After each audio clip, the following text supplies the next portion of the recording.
from Lauren Vitale. On this episode of Lauren in the Kitchen, I'm going to share with you a recipe for a classic vanilla shortbread cookie.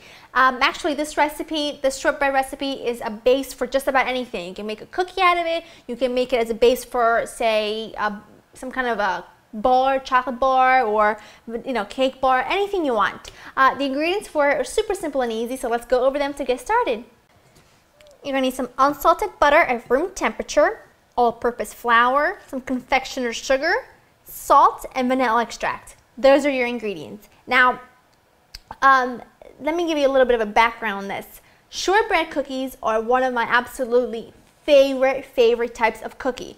But I always found that when you buy them, they're never as good as they should be. You really need to make them fresh for them to be incredibly delicious. So, came up with this recipe, and I'm using confectioner's sugar, which is a little bit different than most people because a lot of people just use regular sugar. But I find that confectioner's sugar just gives it a much more crumbly texture, which I absolutely adore. So, first thing you want to do is get your oven to 350, get that ready. Second thing you want to do is get a 9 by 9 inch pan, just like so. Spray it with nonstick cooking spray and then lay it with parchment paper, making sure the parchment paper comes up the side so we can just lift and remove.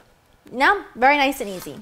Also, you can do the same recipe in a 9-inch sort of removable bottom tart pan because classic shortbread is, a little triangle. So you can do that. So I'm going to make this in my in my mixer, standing mixer, fitted with a paddle attachment. And this is how easy it is. You're going to put in your butter, which is very important that it's at room temperature. Your confectioner's sugar. Woo! A little drop of vanilla. Well, not so little, but a teaspoon.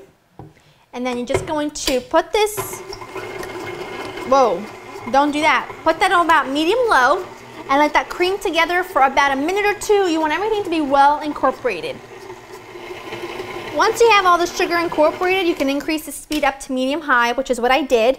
And now it's perfect. So to this, we're going to add in our flour and the salt. And the salt is a very important ingredient, so make sure you don't skip out on that. So again, on medium-low, just until it's blended in, and then you're going to crank it up to medium-high for about a minute or so, or until everything is incorporated. That looks perfect. That's exactly what you're looking for. Now I'm just going to get it right off.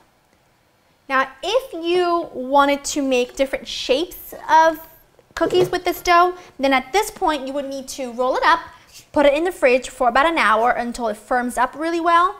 But I'm going to make just some classic shape, which I'll show you what that looks like. We just want to make sure all the dough is out of our bowl. You don't want to leave anything behind.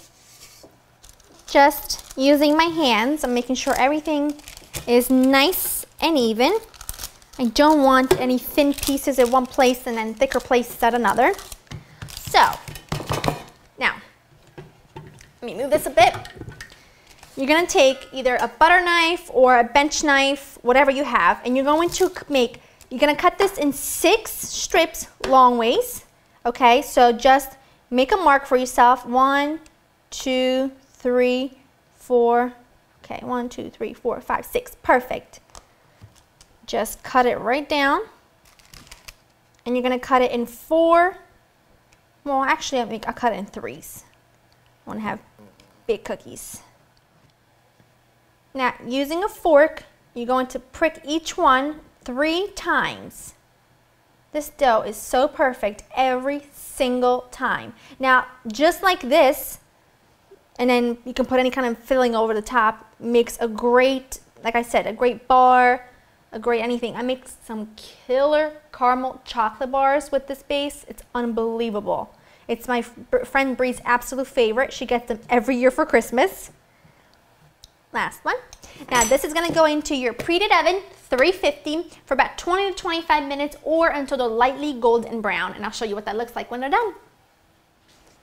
Just took my shortbread out of the oven. Now this is a very crucial part for them to come out perfect. As soon as they come out, you're going to go back over those cuts and just kind of recut them again. Don't ask why, but this just works. It makes the cookies come out perfect. Okie doke. Now that they're recut, I'm gonna let these cool completely before I show you how I like to finish them. My shortbread has cooled completely, and that's exactly how I want it, because what I did was melt some bittersweet chocolate just in a little bowl, look at that, in the microwave. And this is completely optional, but I love to dip these in chocolate. So fantastic. Now all I'm gonna do, see how easy they are? They're just about cut all the way. I'm just gonna run my knife just like so. It smells super buttery and delicious. Look how perfect they are. Flaky. Oh, I like to just dip half of these in chocolate. Oh my goodness, it's gonna be really difficult to resist, but I'm going to. I'm gonna put these on a wire rack just to let them set a little bit. But again, you don't have to do this. You could also do exactly the same thing with some white chocolate if you wanted to. I'm just gonna dip just a few of these. I think we're gonna just do one more. I'm not even gonna wait for this to harden.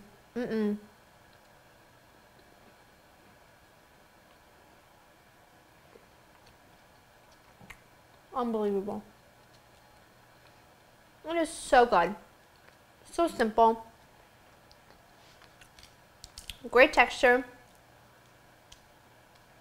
With that chocolate, you're in heaven.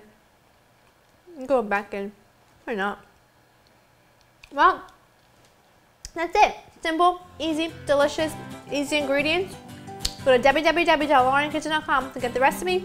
Then go make these, and I'll see you next time. Bye-bye.